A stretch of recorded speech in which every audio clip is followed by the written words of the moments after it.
Education services. आज हम लोग अपना स्ट्रैटेजी कॉर्पोरेट फाइनेंस का यूनिट नंबर 1 स्टार्ट करने वाले हैं, जिसमें हम लोग पहले बेसिक्स पढ़ेंगे कि कॉर्पोरेट फाइनेंस, कॉर्पोरेट स्ट्रैटेजीज़ क्या होती हैं। ठीक है, तो कॉर्पोरेट स्ट्रैटेजी का मतलब क्या होता है, हर एक बिजनेस में आपको कुछ ऑब्जेक्टिव्स अचीव करने के लिए कुछ ना कुछ आपको ट्रिक्स यूज़ करनी पड़ती हैं। ठीक है, टिप्स एंड ट्रिक्स।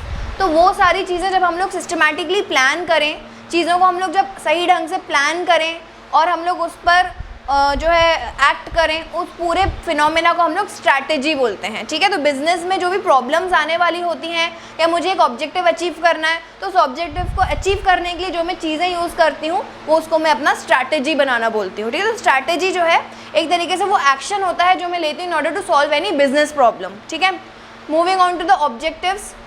स्ट्रैटेजी अगर मैं बना रही हूँ किसी भी बिजनेस में, फॉर एग्जांपल अगर जियो ने जैसे स्ट्रैटेजी बनाई थी एंटर होने की मार्केट में कि हम लोग इस तरीके से एंटर करेंगे कि जितने भी बाकी के प्लेयर्स हैं जो उस टाइम महंगा इंटरनेट सर्विसेज प्रोवाइड कर रहे थे, हम एकदम फ्री में प्रोवाइड करेंगे। तो this was one of the strategy of Jio to capture the market. ठीक है, तो ऐसे ही हर बिजनेस अपने ऑब्जेक्टिव्स को अचीव कर, जैसे जियो का ऑब्जेक्टिव था टू कैप्चर द मार्केट और ऐसे उसने ये स्ट्रैटेजी बनाई। ठीक है, कि फ्री डेटा देना 6 मंथ्स के लिए, सिम भी फ्री में देना, उसने फिर अपना प्रोडक्ट भी साथ में लॉन्च कर दिया, मोबाइल फ़ोन जियो वाला। ठीक है, तो ऐसे करके उसने अपनी स्ट्रैटेजी इस तरीके से बनाई। तो ऐसे हर बिजनेस कुछ ना कुछ ऑब्जेक्टिव अचीव करने के लिए अपनी स्ट्रैटेजीज़ बनाता है। अब स्ट्रैटेजी बनाते क्यों है, इसका ऑब्जेक्टिव क्या है? सबसे पहले राइट इन्वायरमेंट फिट, मतलब जो बिजनेस इन्वायरमेंट है आप उसमें फिट हो पाओ। ठीक है, अब बिजनेस इन्वायरमेंट अगर जैसे फॉर एग्जांपल अगर हम लोग बात करें डिजिटलाइजेशन की, तो जब कैमराज में डिजिटल कैमराज आना स्टार्ट हुए थे तो सोनी वाज द कंपनी जो डिजिटल कैमराज को लेकर आई। ठीक है, उस टाइम पर काफ़ी सारी कंपनीज ऐसी थी जिन्होंने स्विच नहीं करा टेक्नोलॉजी पे। ठीक है, तो आप मतलब मार्केट में फिट नहीं हुआ, वो कंपनीज आज बंद हो चुकी है क्योंकि वो डिजिटल कैमराज पे शिफ्ट नहीं हुई। ठीक है, तो ऐसे ही आपको अगर इन्वायरमेंट में फिट होना है, बिजनेस एनवायरनमेंट में आपको फिट होना है, तो आपको उसकी तरह एक्ट करना पड़ेगा। उसकी तरह एक्ट करने के लिए आपको जो है स्ट्रैटेजीज़ बनानी होंगी। तो एनवायरनमेंट में अपने बिजनेस को फिट करने के लिए आपको स्ट्रैटेजीज़ की ज़रूरत पड़ती है। दूसरा है कॉम्पिटिटिव एडवांटेजेस। आपके कॉम्पिटिटर्स अगर कुछ अलग कर रहे हैं और आप पीछे, अगर आप कुछ अलग नहीं कर रहे हो, आप वही सेम ट्रैक पर अपना बिजनेस चला रहे हो without any innovation, without any new ideas, without any कुछ ना कुछ यूनिकनेस नहीं है, अगर आपके बिजनेस में आप वही सेम ट्रैक पे बिजनेस अपना चला रहे हो, लेकिन कॉम्पिटिटर्स जो है वो आगे बढ़ रहे हैं, कुछ नया लेकर आ रहे हैं। तो स्ट्रैटेजीज ही ऐसी चीज़ें हैं जो आप बना सकते हो in order to take the competitive advantage. मतलब आप अपने कॉम्पिटिटर से बेटर कैसे हो सकते हो विद योर स्ट्रैटेजीज़। आपकी स्ट्रैटेजीज़ जो होती हैं वही आप एक तरीके से आपका एक्शन होता है आगे जाके, तो आप अपने एक्शंस को बेटर बना सकते हो विद बेटर स्ट्रैटेजीज़। तो स्ट्रैटेजीज़ का सेकंड ऑब्जेक्टिव हो जाएगा टू बिल्ड कॉम्पिटिटिव एडवांटेजेस। ठीक है, moving on to next topic, limitations क्या है। अब स्ट्रैटेजीज़ जो बनाते हैं हम लोग, जो कॉर्पोरेट स्ट्रैटेजीज़ होती है उसकी लिमिटेशन क्या होती है? कॉम्प्लेक्स प्रोसेस है ये, क्योंकि देखो स्ट्रैटेजीज़ बनाते टाइम मुझे बहुत सारी चीज़ों को ध्यान में रखना पड़ता है। मेरा इन्वायरमेंट कैसा चल रहा है उस टाइम पर, अब इन्वायरमेंट में भी बहुत सारे हमारे डायमेंशंस होते हैं, political environment, legal environment, social environment, technological environment, economic environment. तो ये पांचों डायमेंशंस को हम लोग को स्टडी करना पड़ेगा। उसके बाद जो मैं स्ट्रैटेजी बना रही हूँ उसके रिजल्ट क्या आ सकते हैं, उसमें रिस्क कितनी है, उसमें पैसा कितना लगेगा, तो एन नंबर ऑफ चीज़ें हम लोग को एक साथ देखना पड़ता है। तो इस वजह से ये बहुत ही कॉम्प्लेक्स प्रोसीजर है। Moving on to next topic, time consuming. Time consuming क्यों है ये? क्योंकि ऑब्वियसली आप इतनी सारी चीज़ों को स्टडी करोगे तो this is not a 1 day और ओवरनाइट प्रोसेस। ठीक है, यहाँ पर आपको बहुत ज़्यादा टाइम लगेगा। आपको खुद के बिजनेस को भी स्टडी करना है, आपको बिजनेस इन्वायरमेंट को भी स्टडी करना है, आपको कॉम्पिटिटर्स को भी स्टडी करना है। ठीक है, तो it is a time consuming process. Next है अनसर्टन एस्टिमेट्स।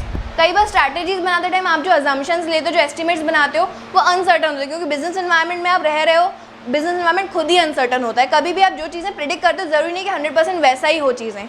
ठीक है, अब जैसे कोविड किसी ने प्रिडिक्ट नहीं किया था कि यार लॉकडाउन लग जाएगा, ये सारी चीज़ हो जाएंगी। जब फर्स्ट लॉकडाउन लगा उसके बाद लोगों में जो है थोड़ा सा इस बारे में अवेयरनेस आई कि हाँ ये भी कोई चीज़ होती है जो हो सकती है, तो नेक्स्ट टाइम वो लोग प्रिपेयर थे। तो बिजनेस इन्वायरमेंट बहुत ज़्यादा डायनेमिक होता है, बहुत ज़्यादा अनप्रिडिक्टेबल होता है, और इस वजह से स्ट्रैटेजीज़ बनाना भी बहुत ज़्यादा अनसर्टन हो जाता है कई बार, क्योंकि स्ट्रैटेजीज़ हम लोग ये सब चीज़ें स्टडी करके ही बनाते हैं।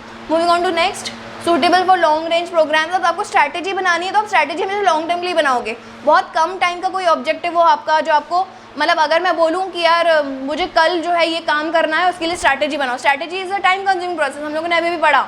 तो जो चीज़ टाइम कंज्यूमिंग है वो बहुत ही शॉर्ट टर्म के लिए कभी भी वर्क नहीं करेगी, वो हमेशा लॉन्ग टर्म के लिए रहती है। तो आप शॉर्ट टर्म के लिए आप स्ट्रैटेजीज जो है नहीं बना सकते कोई भी। ठीक है। स्ट्रैटेजीज इज समथिंग जो आप हमेशा लॉन्ग टर्म के लिए ही बना पाते हो, क्योंकि उसमें हम लोग बहुत सारी स्टडी करते हैं, रिसर्च करते हैं, तो ये उसका एक डीमेरिट हुआ। Moving on to next topic, types of strategies. हम लोग के 4 टाइप की स्ट्रैटेजीज होती हैं। पहला स्टेबिलिटी स्ट्रैटेजी। स्टेबिलिटी स्ट्रैटेजीज वो होती हैं जो बिजनेस एक ट्रैक पर जिस टाइम पर चल रहा होता है। फॉर एग्जांपल अगर मैं किसी टेलीकॉम सेक्टर की बात करूं तो उनका मेन काम है सर्विसेज प्रोवाइड करना, तो वो ये काम तो करते ही हैं, तो वो उनकी स्टेबिलिटी, ऐसी स्ट्रैटेजी जो उनके इस मेन काम को, जो उनका कोर एक्टिविटी है उसको लोगों तक पहुँचाए, उसको हम बोलते हैं स्टेबिलिटी स्ट्रैटेजी। ऐसी स्ट्रैटेजीज जो उनकी बेसिक बिजनेस में यूज़ होती है, ठीक है। नेक्स्ट है ग्रोथ स्ट्रैटेजीज। ग्रो करने के लिए जो है आपको अगर स्ट्रैटेजीज बनानी हो, अब ग्रोथ हमारी 2 तरीके की होती है बिजनेस में, एक होता है एक्सपेंशन, एक होता है डाइवर्सिफिकेशन। एक्सपेंशन का मतलब होता है जब आप अपने बिजनेस की एक और ब्रांच कहीं पर खोल लो। डाइवर्सिफिकेशन का मतलब होता है जब आप अपने बिजनेस के प्रोडक्ट लाइन में कुछ चेंज लाओ, प्रोडक्ट्स बढ़ाओ। तो दोनों तरीके के बिजनेस, दोनों तरीके के ग्रोथ में आपको स्ट्रैटेजीज बनानी पड़ती हैं, उसको हम लोग बोलते हैं ग्रोथ स्ट्रैटेजीज। नेक्स्ट है रिट्रेंचमेंट स्ट्रैटेजीज। इसमें क्या होता है, अगर आपके बिजनेस में कोई गड़बड़ हो गई है, उस गड़बड़ को के अगेंस्ट में रिएक्ट करने के लिए, उस गड़बड़ को ठीक करने के लिए आप जो स्ट्रैटेजीज बनाते हो वो यहाँ पर आएंगी। नेक्स्ट है कॉम्बिनेशन स्ट्रैटेजीज। जब आपके बिजनेस में कोई 2 प्रॉब्लम्स एक साथ आ जाती हैं, या कोई भी दो स्ट्रैटेजीज का कॉम्बिनेशन जब आप एक साथ यूज़ कर रहे होते हो, उसको आप बोलते हो कॉम्बिनेशन स्ट्रैटेजीज। कोई भी 2 प्रॉब्लम्स अगर एक साथ आ गई बिजनेस में, उस प्रॉब्लम को फाइट करने के लिए, उस प्रॉब्लम को ठीक करने के लिए जब आप अलग अलग स्ट्रैटेजीज बनाते हो, अलग अलग सोर्सेज से स्ट्रैटेजीज बनाते हो, अलग अलग तरीके से सेम चीज़ के लिए स्ट्रैटेजी बनाते हो, आपका ऑब्जेक्टिव है कि लेकिन आपको 2-3 स्ट्रैटेजीज बनानी पड़ रही है in order to fight that problem, तो उसको हम लोग बोलते हैं combination strategy. All these topics are clear, I guess. Thank you for watching the video.